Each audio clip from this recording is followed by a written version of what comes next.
and welcome to this week's OUSSG event. Today, we're delighted to welcome Dr. Imogen Parsons. So Dr. Parsons is Senior Research Fellow and Acting Director of the Terrorism and Conflict Group at Royal United Services Institute, on secondment from the UK Civil Service. She brings around 20 years of experience of working in and on conflict, including Afghanistan, Libya, DRC, and Sahel. And her current research focuses on international interventions in conflict and fragile states, as well as supporting the group's work on countering violent extremism. Prior to joining RUSI, she was head of the Joint Department, a fully integrated FCDO department overseeing the UK's diplomatic and development engagement across Sahel. A selection of Dr. Parsons' past activities include leading DFID's humanitarian research and team, including establishing new programs on conflict protection, protected displacement, innovation in conflict zones, and resilience to natural disasters. She also served in the Ministry of Defence, including stints in Kabul, in 2006 to 7 as advisor to General the Lord Richards, ISAF, and in 2009 in the private office of the General of Lord Horton, then Vice Chief of Defence Staff. Dr. Parsons holds a PhD in International Relations from the London School of Economics, focused on conflict and state building in Angola. Dr. Parsons will be speaking about intervening in conflict, how international interventions begin and how they end.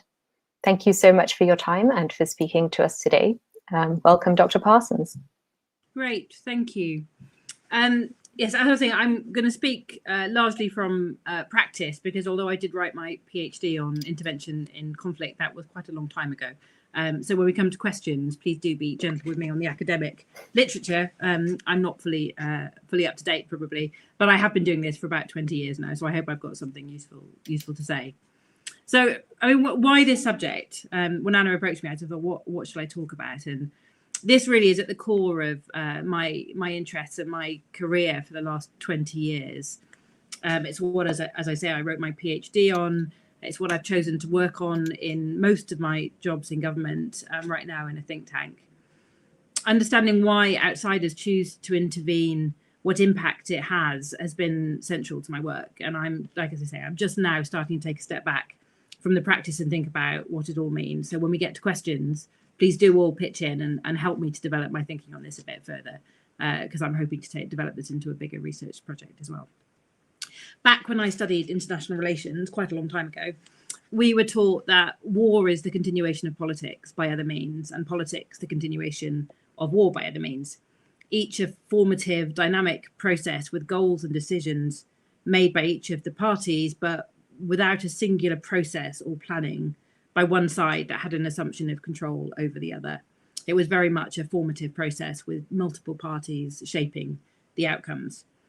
When I started working, I then entered a period when interventions were framed as being planned and thought out, with goals that could, to an extent at least, be achieved, like stabilizing a country, protecting civilians, or denying safe haven to terrorists.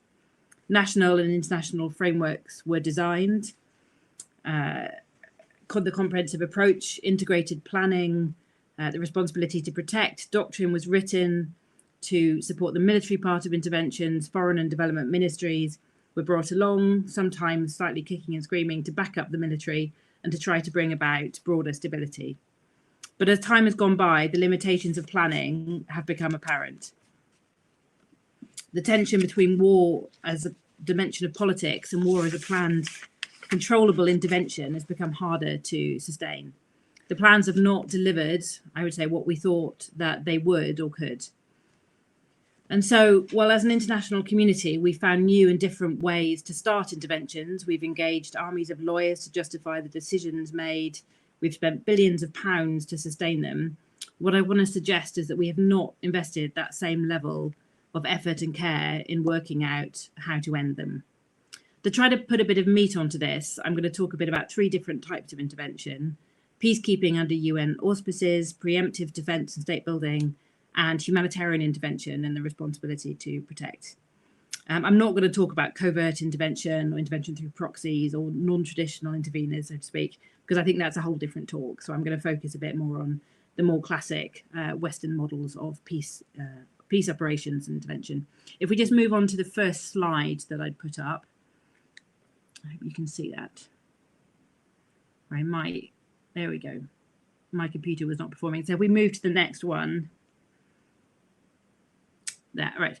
This is a CIPRI slide done last year.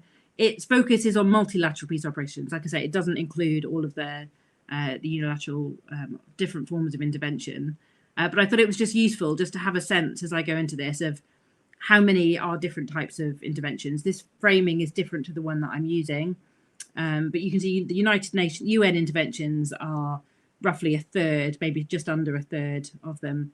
Ad hoc coalitions, the smallest number, and the largest regional organisations and alliances. I'm using a slightly different categorisation, but I thought it was helpful just to have a sense as we go into this of how many we're talking about. And I also want to recognise that I'm not going to have time to cover all types of interventions. And a lot of the regional interventions, African regional bodies and forces, for instance, I'm not going to have time to go into in depth, but we can pick up a lot more of that when we come to questions. The first then, peacekeeping. Peacekeeping operations are, I'd say, an example of a deliberate intervention. They're designed to create space for a political solution to take hold. They do not normally prescribe the solution in the way that a planned intervention strategy might do, nor historically should they be a party to the conflict or the negotiation, although to an extent that norm has changed a bit over time. There have been over 70 peacekeeping operations since the first one in 1948. And if we move to the next slide, I hope you can, there we go.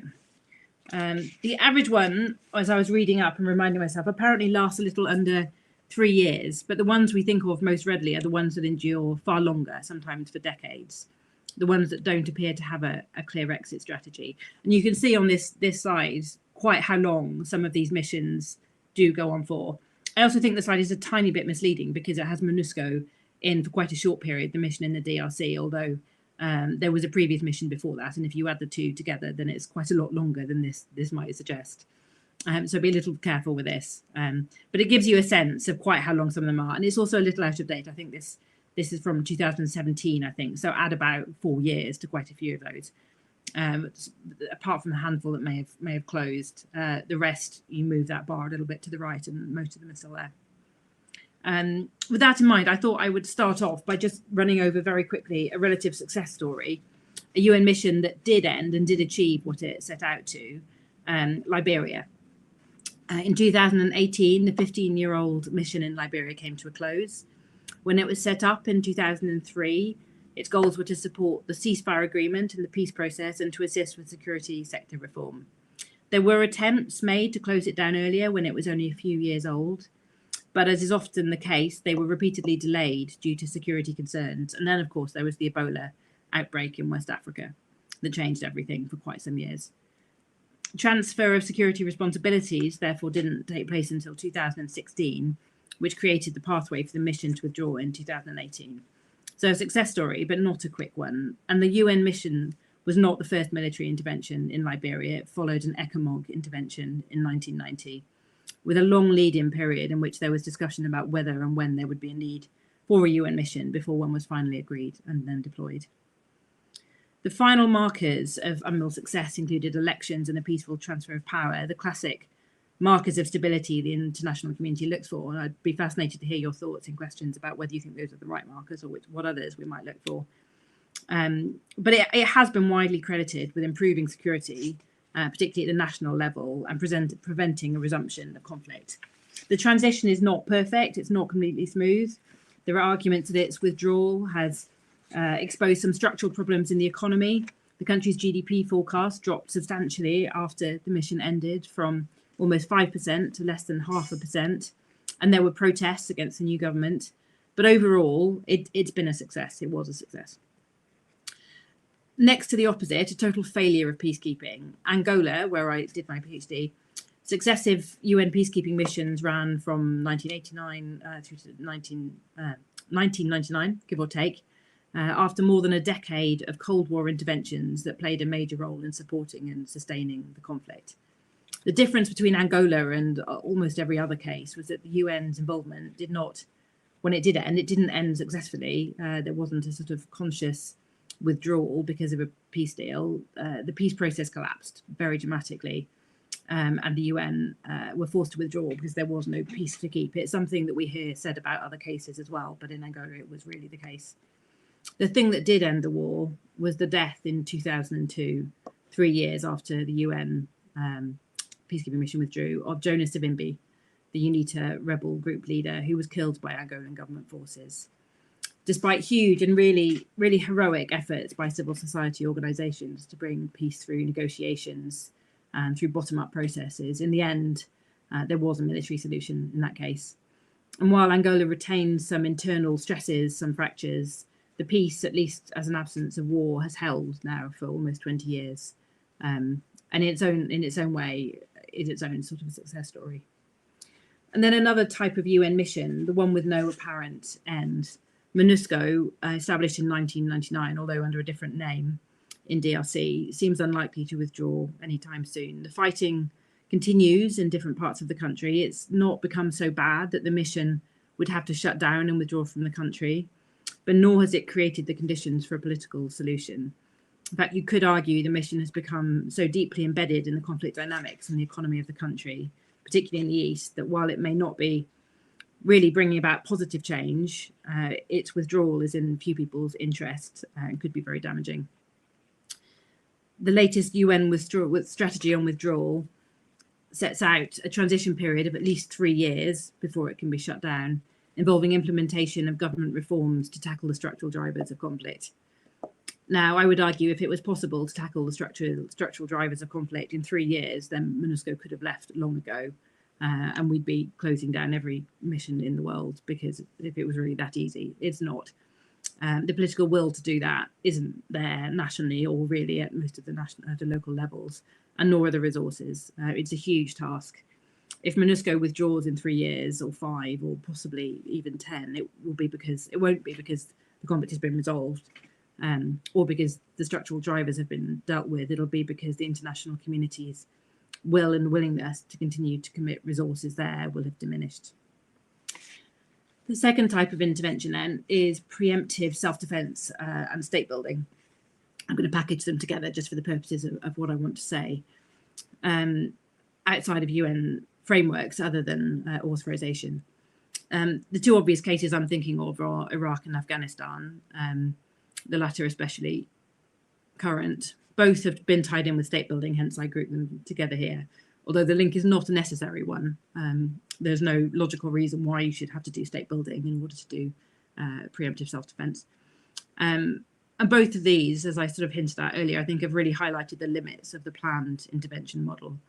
The original decision to intervene in Afghanistan back in 2001 was clearly to deny a safe haven for terrorists, but the intervention has broadened and broadened until it encompassed really all aspects of state building, police reform, governance reform, economic development, the full aspects of creating a sort of a modern state.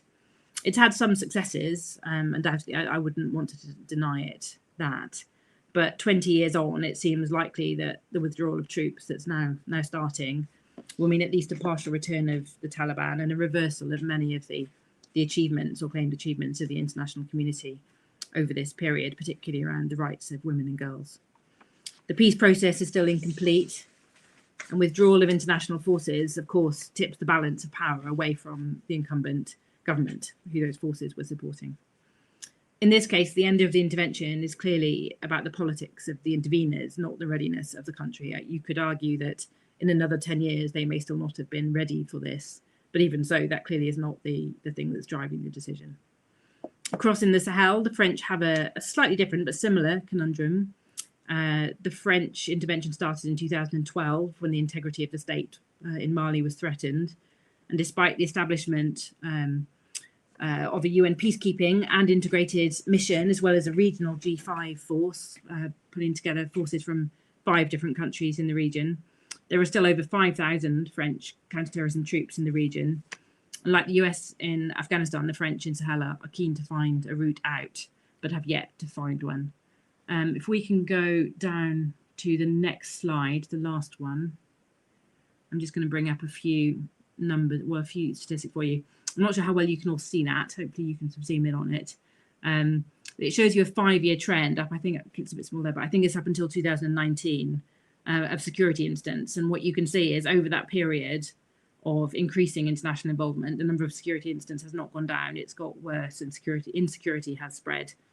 So it doesn't feel likely to me that there's going to be a very prompt withdrawal.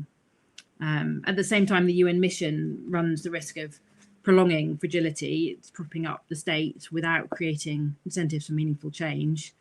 You may have seen last night there was another, I'm not sure whether it's being defined formally as a coup attempt or not. I haven't read enough into it yet, but some form of another coup, demonstrating again that with the security guarantee of a UN mission, those in power are able to focus more inwards on their own interests and not on creating an inclusive and stable state that has the consent and support of the whole population across the country.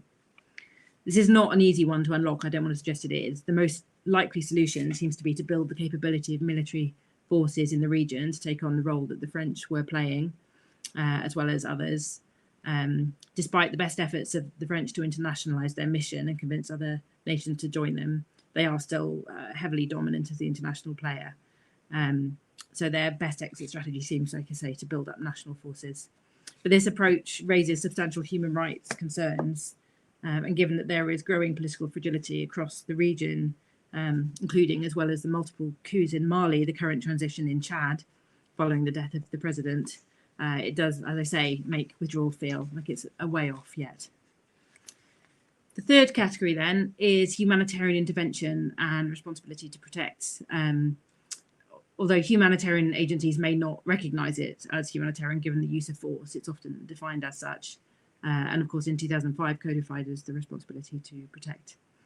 R2P doesn't exist in isolation from other categories. It's been invoked in a number of cases where there have been peacekeeping missions. But it does set up a very particular framing and justification for an intervention, which can also be used to justify a short intervention without all of the expensive and difficult state building, governance and economic focus. These two drives came together in Libya in 2011 when the UK and France were clear they would not do state building, that their action under the auspices of NATO would be a bombing campaign and nothing more.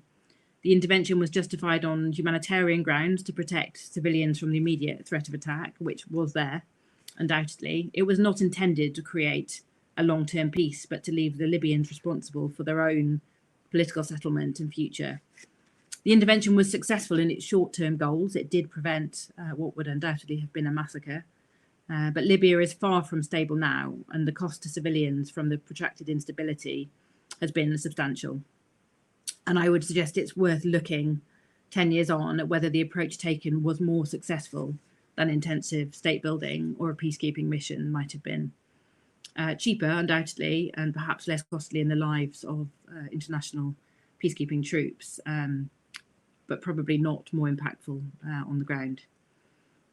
That said, we have yet to see what the long-term future of Libya will look like, and I'm sure there were people arguing while conflict raged in Angola that it needed to be stopped. This feels different to me. This does not feel like an Angola type situation. This feels like one that will carry on unless there is some greater intervention, political, if not military, to try to bring it to a close. So in conclusion, what I want to show, I guess, is how the international community has evolved through a number of beginnings for international interventions, different reasons, different modes, different ways of doing it. But what we have not cracked still as a policy community or a practitioner community is the ending. What we've seen more and more is international forces becoming, over time, increasingly part of the conflict dynamic themselves, fueling it, even as their presence also has other positive effects in terms of security and protection. What's created is a kind of catch-22 where they cannot withdraw without causing severe damage, but by staying they also cause harm and progressively lose the trust of the populations and possibly even turn them against them. With a few rare examples where interventions do help to create the conditions for peace, and that peace does seem to hold, because you always have to wait a few years to see whether it is going to hold, sadly. international withdrawal generally has more, I think, to do with the politics of the intervening countries than the ones that are intervened in. It comes largely when the interveners no longer have the support of domestic populations for the intervention, or when they simply need to prioritise their focus and resources elsewhere. As well, of course, as when it seems the intervention is no longer changing things in a positive way, when it's simply maintaining a status quo that is not a positive one. Some have argued, following the experiences of Iraq, Afghanistan, and perhaps even Mali, that the age of Western military intervention rather, is over. That the difficulties of withdrawing and the cost of the casualties that their militaries have to take are making the international community more and more wary of intervening in the first place, to the point where they won't. I'd suggest instead that we're in a particular place in a cycle, because I think it is always a cycle, where the costs feel greater than the results. But memories are short, and I've got no doubt that soon we'll be back in a place where international intervention again feels necessary and justified. So as well as needing to find a way to transition from the current status quo of large number of peace operations that probably are not really helping, not in the way that they should do, as well as that, needing to think about the fact there will be interventions of the future. I very much hope, and I would like in my current job to be part of learning the lessons of what's gone wrong and gone right in the interventions of at least the past 3 decades. Right, I will turn over to questions now, I think, because I think there's a lot more that we can dig into. Thank you all for listening to me so far. Well, thank you so much for this really thought-provoking overview and the contrasts of the different features of the different types of international interventions. So we will open up the floor to questions now. If you'd like to ask a question, please raise your hand or else type your question in the chat and I'll be happy to read it out. And also for our YouTube audience, equally type your questions in the chat, please, and I'll read them out. So I see we already have a couple of questions. I saw William's hand up first. William, would you like to go? Thanks very much. Imogen, thank you for a really interesting talk. And actually, I've been looking at this myself at Oxford this year, this question of intervention. Do you think there's something about the size of the Western footprint that we haven't quite got right yet? So obviously, Iraq and Afghanistan were huge armies to start with. But now Afghanistan's a relatively light footprint and does seem to work, even though we're now withdrawing it. And of course, the French at 5,000 could come down a bit further. And then secondly, there's something about the model we choose to use when we're sort of working with local partners. Is there something about mentoring local partners more effectively and sort of having less of a sort of Western presence on the streets so over? What do you think of that? Yeah, so I think there is something about the number of troops that you need, but I think those should not, in most cases, be Western troops primarily. So I think where you see it work, it's where the Western troops are, like you say, in more of a mentoring and supporting role. The big constraint, of course, when you shift to a model that is very light on Western troops, tends to be around human rights. Not that Western troops are necessarily immune from any sorts of abuses. But you do tend to see, I think, more where you've got national troops who are perhaps less trained, perhaps less supported, and there are sort of local grievances and conflict dynamics of their own that get played into. I think what I would just say, because one of the things that's really struck me in DRC, and I was there for a while in 2012, I think it was, when conflicts sort of re-erupted around Goma in the east. And the problem with not having enough troops, enough peacekeepers in that case, is that they sort of just move around, and it's a bit like, you're sort of pushing something around and you can never quite catch it. So, they would move from one area into another to deal with spreading insecurity in that place. And then the area they just left, there'd be a sort of pause when it was okay. And then you would see insecurity sort of backfilling into that area.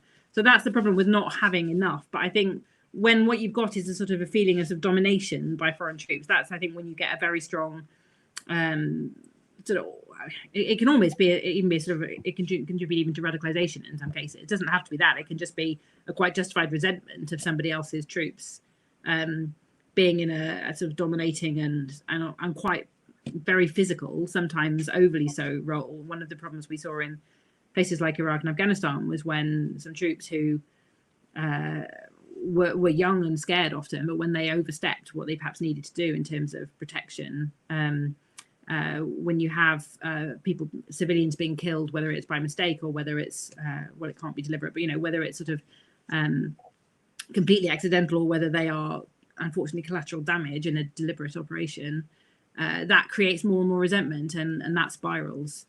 So I think there definitely is something about having fewer foreign troops in the right places, doing the right sort of mentoring and oversight. But it's a tricky balance, I think, because also I would just say, I guess, when I'm talking about Western troops in the sense of European American, but of course most peacekeeping troops are not European and American. Most peacekeeping troops are from other countries, and things like the G5 in Sahel are troops from the region primarily. And I think, as I said, I think the exit strategy in places like that is going to be to build up the capability, but that's got to include protection of civilians and human rights compliance. Not an overly heavy-handed focus on counterterrorism, because that, I think, is when you start seeing it becoming even more of a driver of conflict. I hope that makes sense. I mean, it's a difficult balance to get right, because not having enough troops is certainly not helpful. But and the other thing I would say in Afghanistan is just bear in mind that probably the withdrawal of the smaller number of foreign troops also probably means that large areas are de facto under Taliban control now. And so they're not insecure in that sense because there's no fighting, because they've been taken essentially. So the presence of troops, if you were to put more government or foreign troops back into some of those areas, you would see more fighting. The absence of fighting isn't necessarily a positive thing in that case. Thank you very much. Thank you. I saw a hand up from Lydia as well. Lydia, do you still have a question? I do indeed. Thank you very much indeed. Forgive me if this has already been covered, as I was a few minutes late, I'm afraid. But I wonder, thinking on what you mentioned of the cycle that can occur with intervention between how staying for too long can feed into the conflict, but also how leaving too soon can have bad economic impacts and so forth. I wonder if would it be fair to say that we can reflect on some of the successes of the Balkans conflict and whether there are any successes from there and how that was, I'm sure most would agree, very successful. It was interventionist, it was internationalist, and people didn't stick around for too long. And the long-term peace process has been a very gratifyingly long-term good one. Are there lessons from the Balkans that we could have applied to the likes of Iraq, Afghanistan, and Libya, and the less successful, more recent interventions? Thank you. But I think what I have heard there was also something about how long it takes. I mean, the Balkans conflict per se was quite a long time ago now, but at least in our memories. And there was a transition. I mean, there were international troops there for a long time, and it felt like it was a long time, and it felt like, there were a lot of questions raised about did they still need to be there. So I think they were. I think to me that was a relatively long intervention, but I think the lesson from it, I guess it phased, and that's one intervention. So you really do have to go through that phasing of what your troops are doing. And ideally, you want to be shifting to more sort of a policing model than an army sort of military one over time. Really going through those steps and not leaving too soon, I think, is the biggest lesson for me. Accepting that the process does take a really long time, and you have to be prepared to stick with that, but without just doing the same things over and over and hoping that those are going to work. Because, like you say, if you carry on with a hammer for too long, you're going to find there is more and more nails to keep hitting. So I think, I'm not a Balkans expert, and the region still, it's successful in many ways. It's not perfect still. Nowhere is, but I think the biggest lesson for me is having the patience to stay even when other people are saying you've done your job, get out, but in a different way, in a very different way, in a much lighter way, in a much more advisory way, in a way that is different to the original intervention. A follow-up question on that, if I may. There, kind of when withdrawing, there'll be different parties that would think that the withdrawal should kind of be conditional on certain milestones being reached. And then on the other hand, those saying that there should be kind of fixed timeline for withdrawal in order to kind of have that commitment there. Do you think there could be a kind of compromise between the two? Do you think this is possible, and do you think it's desirable as well? I think there probably does need to be, because I think one thing we've learned, it's like I say, it takes longer than you think it's going to. So you need some measure of conditions rather than a fixed timeline. But the problem with just having conditions is that it doesn't really create an incentive for change. So what I say about DRC is that really, they've set conditions, but there's very little incentive for those conditions to be met. And I think they're hugely ambitious conditions as well, which is right in terms of what we need to see for the people of DRC. But there's no real reason, if you like, if you're one of the parties or a government, say, that benefits from having the security guarantee and all the resources that come with the UN peacekeeping and probably an integrated mission, why really would you work towards those conditions that are going to lead to the mission leaving, unless you've reached that point? And there are cases where actually the government concerned doesn't really want them there anymore. But why would you work towards those conditions if actually it is economically and financially far better to have them stay there? So I think there has to be some sort of something in between them, but a fixed timeline can also be played and gamed. And I think, like I say, I think that's when, as well, if you do put it out too soon, that sort of crash when it's gone is hugely severe.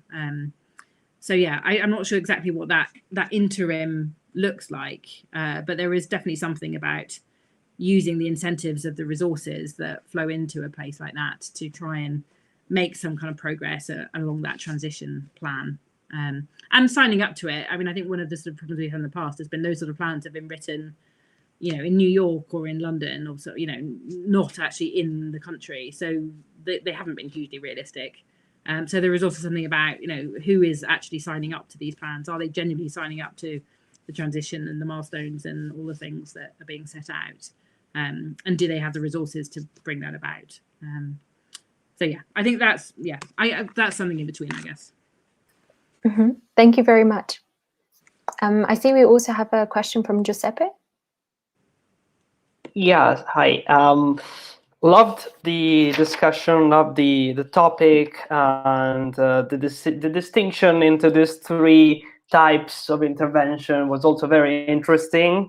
I see that some of these types are sort of attempt or claim to be multilateral and not bipartisan. Some of them actually end up choosing a side, and others to try not to. So it's very interesting. My question actually relates to one comment you made, that we are at a particular place in a cycle, and perhaps intervention will become more profitable in the future. So my question is, what needs to change for that to happen? And some of you were mentioning in the discussion that some military strategies need to be adapted. I was thinking more that legitimacy might need to change for some of these, and thinking about political will as well. And I wonder whether that depends on the three types, in fact. So I wonder if peacekeeping operations might be more legitimate than unilateral intervention, especially preemptive ones, but maybe in some other scenarios of legitimacy it might not be the case. I wonder your thoughts on this. What are? Yeah. So my suspicion is that a lot of, I think you're right, legitimacy is incredibly important in this, and the UN has legitimacy for some, but it's not universal. I think we need to recognise that. My sense is that regional organisations actually become increasingly important, and it perhaps varies a bit globally. But in Africa, I think you are seeing a growing sort of willingness from the G5, for instance, the multinational joint task force in the Lake Chad Basin. Lots of questions over exactly what the future of AMISOM looks like. But I think if I'm right that international forces, and I'd say that the UK decision to deploy to Mali bucked this trend a little bit, but I don't know that it's going to be the rule in the future. I think there is an interest from the UK, and I guess with Biden now in the US, in sort of using multilateral instruments, but I'm not sure it's going to be for sort of fighting troops. I think this specific decision deployment to Mali, I think is possibly a bit of an exception in that sense. So I think that there will be more interest in sort of using those tools. Also because I think, you know, the experience of taking on Afghanistan and Iraq, and you know, for the UK and the US, and finding themselves really not fully alone, but you know, standing and holding the problem over a long period, I think has been quite formative. So I think there is something about, you know, when might that change? When might the UK and US be willing to do that something again? Maybe in a generation when the people who did it this time around are no longer the ones making the decisions, when people have forgotten. Like I say, I think probably the areas for development now, which will be sort of for the immediate future period, are more around using regional bodies, regional forces, building up capability in regions, and working through the UN increasingly to do the sort of capacity building as well. So not just having a UN peacekeeping operation sort of dropping in somewhere entirely based on troops that are from outside the country and not really interacting with the troops of the country, but more sort of to come up for mentorship and partnering to build capability. I suspect is the way we're going now. What needs to happen for that cycle of change really is just a question of different people, because we're all shaped by our experiences, and people whose careers were formed on Iraq and Afghanistan will not want to do that again for a while. And then it's really when you get a new sort of generation of policymakers coming in that you get both change, renewal, but eventually the cycle probably goes around again. But I think, you know, you sort of have to think about, you know, getting UN authorization for things is not just a question for the UK and the US. You know, it's also China, and while China has sort of shown signs of being more willing to intervene and putting troops into UN peacekeeping missions, they may also prefer to have that sort of mechanism in place to sort of filter and moderate what others' troops are doing, rather than the sort of I think that large Afghanistan, Iraq type models. Thank you so much. And to follow up on that again, you mentioned before that we're potentially not necessarily seeing a decline, but at least a dip in the cycle of Western interventions. And do we see a kind of a rise in the amount of interventions by rising powers to kind of make up for that gap? So what do we see? I mean, what do we see in rising powers? Some, but I think we also see more, and I don't want to go into it in sort of too much depth, but there is, I think, more sort of proxy intervention. If you look around sort of Syria and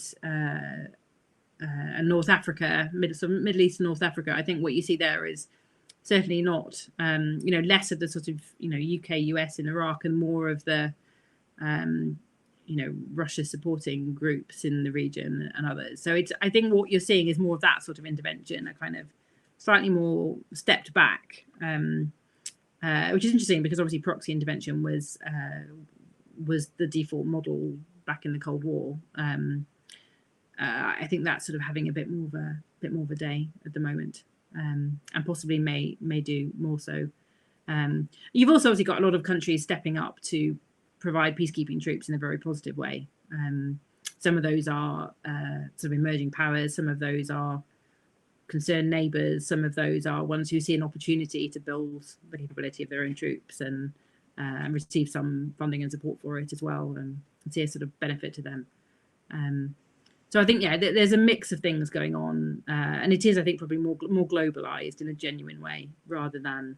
Having said that, I mean, you know, there have been, like I talked about ECMOG, you know, ECOWAS has played a role in interventions in West Africa, and that was sort of a you know, strong model at one point, and then I would say sort of decreased slightly, but I think is strong again now with things like, not ECOWAS necessarily, but, you know, the G5 model, MNJTF, those sort of regional bodies, provided they can get the international support. And I think that's the difference when, if sort of, you know, UK, US, France are less keen to put their own troops in, then the question becomes, well, will they fund others to deploy their troops to build their capability?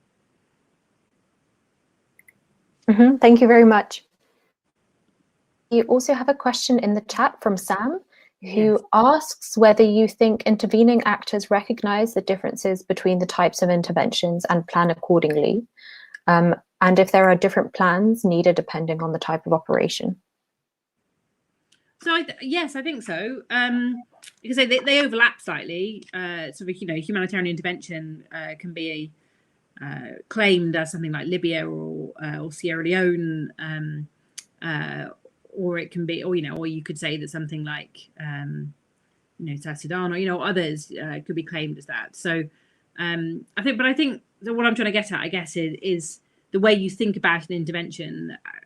I think it has a whole load of sort of embedded models behind that, and I think sort of the period when we assumed that an intervention and its outcomes could be really firmly planned and managed in a sort of an external intervening in somewhere sort of way, I think is declined a bit. I mean, do you need different sorts of plans? I mean, yes, you to an extent, but I think my big point is that actually having a firm plan doesn't work. That you have to have a sort of, obviously you have to have goals and you have to work through those, but you have to recognise that the international community is not the only player. They're not the only ones with a vote. There will be a government of some form. There will be other groups whose interests may or may not be aligned with the governments and embedded in them, may or may not be aligned with having foreign troops there, whether those are UK, US, French, or whether they are, Chadian or Kenyan or whatever. And actually, you have to have a much more dynamic and iterative process by which you work through what your goals are and what's happening and what's changing, and you adapt and change, a much more adaptive sort of approach rather than a strong, we're going to plan it and do it and then be surprised when it doesn't work sort of approach. Thank you very much. I think we have another question from Lydia. Yes, please. Thank you very much. I wonder, is there a view that there are benefits to comparing more recent interventions with historical ones in looking for examples of best practice? It occurs to me that you can compare the example of the restructuring of Germany post the Second World War with what might have been done better in Iraq, for example. Would you agree it's fair to say that the German model was quite successful insofar as middle and lower ranking employees of the Nazi regime were kept in post, and only the more senior ranking individuals who worked so very closely with the highest levels of the regime were removed? Whereas in Iraq, there was more of an effort to remove civil servants and military from across the regime. And I would say, and perhaps you agree, that really did have very bad consequences with the coming of the Islamic State and the very high levels of unemployment across the Sunni former elite who had been civil servants, military, low ranking, who felt a great deal of disaffection when others came along offering an alternative to, I suppose, what then became the more Shi'i more geared towards employing Shi'i people post, Iraq intervention and reconstruction. So are there merits, for example, and is there an understanding within the practitioner community that one can look for, examples of best practice historically? Thank you. So, yes, is the short answer. Yes. I mean, I think history has sort of already spoken on debassification and said that was not a good idea. Stripping out the sort of middle ranks of the state, and then being surprised when it left a vacuum, and that vacuum was filled by things that were not good. I think that certainly that lesson has been learned. I'm always wary to say there's a distinction between lessons being identified and lessons being learned. I think it has been. I think there is huge value, and it's interesting because I think you tend to get, I think sort of academics and scholars tend to naturally tend towards either being interested in current models and interventions or being more sort of historians and historically focused. And I think there is more that can be done to bridge those two, and a need for that actually. I think people who work on the current day can be unnecessarily and unhelpfully sometimes dismissive of some of the lessons of the past, because things have changed. the world is different, but there are some very simple lessons like that had that been identified earlier, could have saved a lot of grief. And I think there aren't many people who are capable of doing that. I think really kind of pulling across the time zones, but I think it is something that we'd like to make space for. I mean, part of I said, I'm sort of at the start of I'm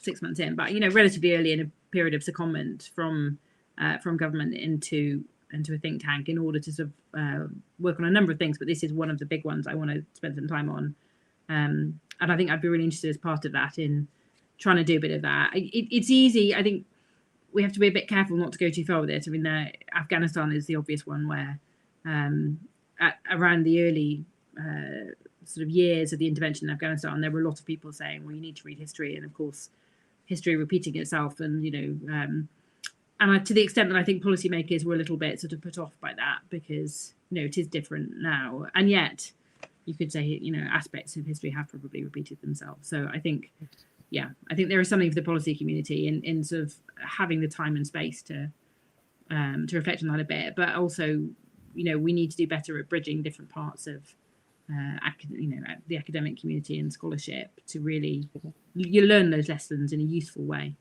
And if I may say, that's a very good point about Afghanistan. And of course, geography doesn't change, even if history does. Mountain terrain doesn't change. Insurgents doing well on home ground in mountain terrain doesn't change. So that's very interesting that you say that the policy community were annoyed by the historians, because I've heard the historians at King's College and the like saying, and of course we mustn't forget we lost 3 wars in Afghanistan in the 19th century. There's a reason for that. You can't win a war in Afghanistan. They've got good mountains. They know them well. Thank you very much. Thank you very much. I see we have one more question from Giuseppe. Yeah, yes, I wanted to follow up on this historical analogy.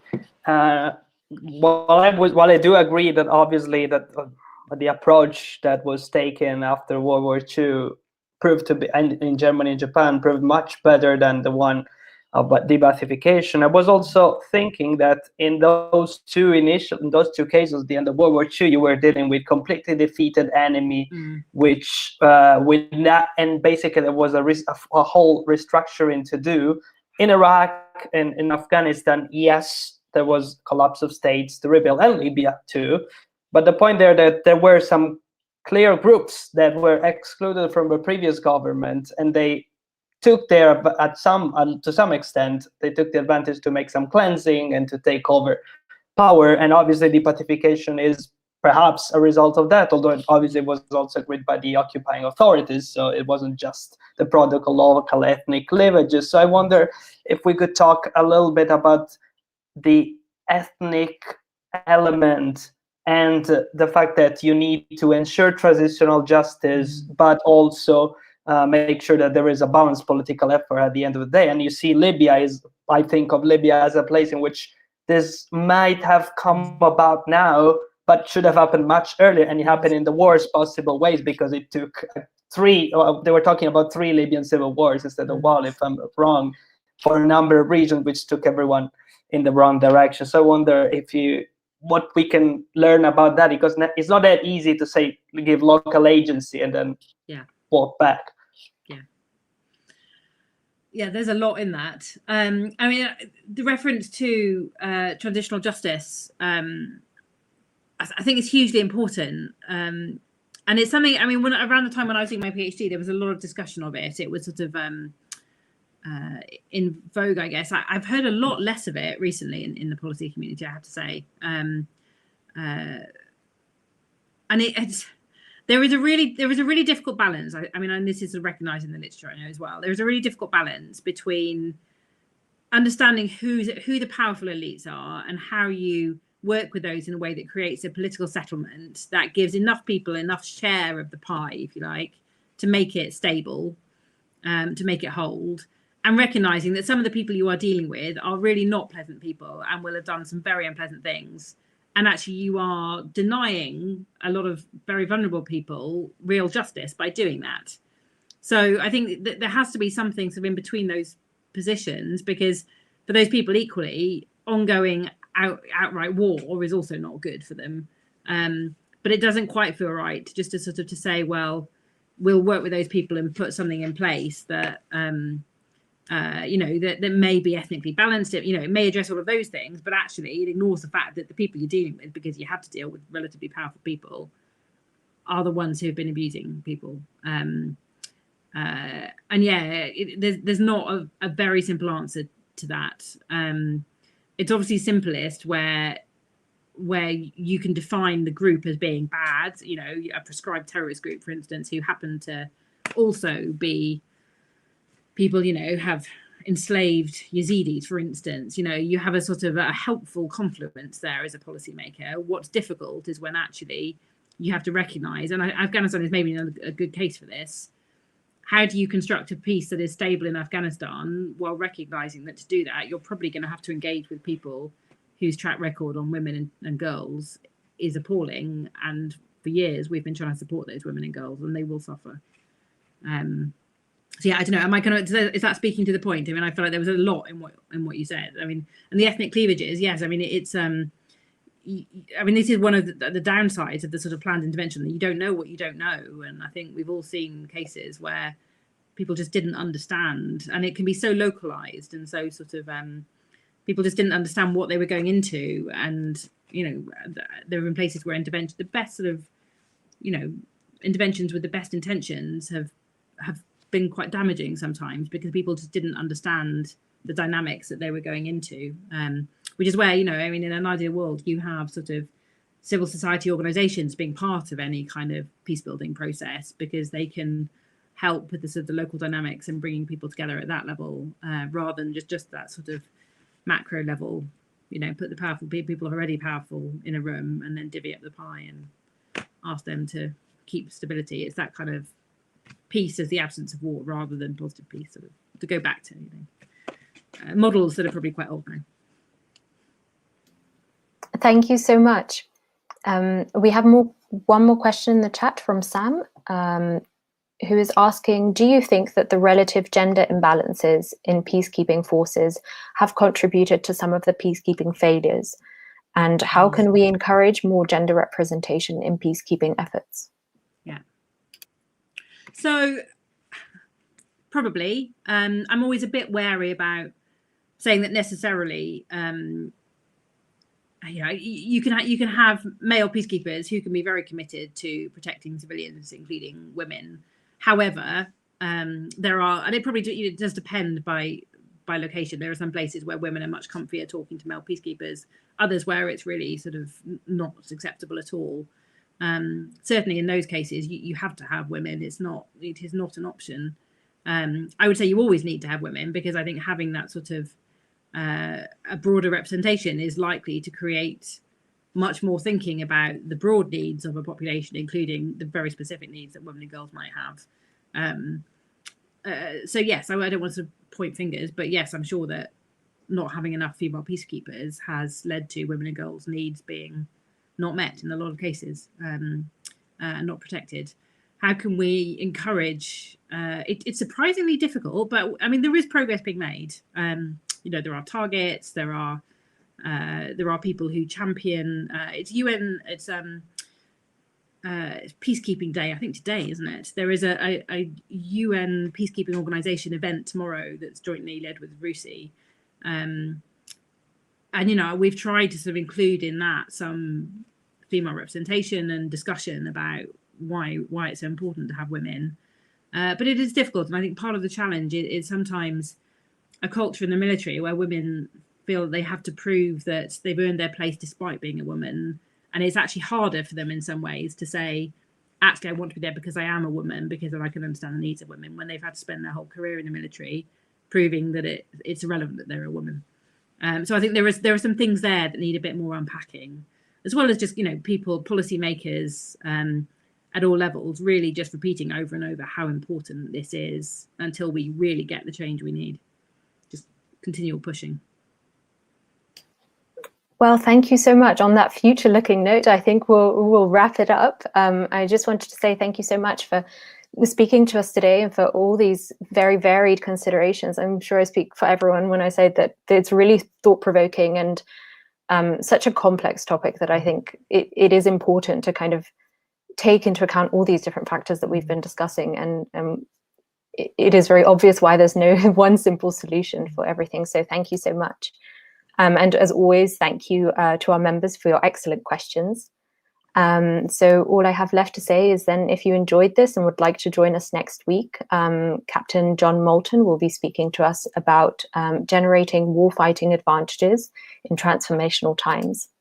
So that will be at 7 p.m. on Tuesday, and I look forward to seeing many of you there. Great. Thank you for having me, and thank you for helping me in shaping my arguments. Very useful. Thank you very much for your time. All the very best. Great.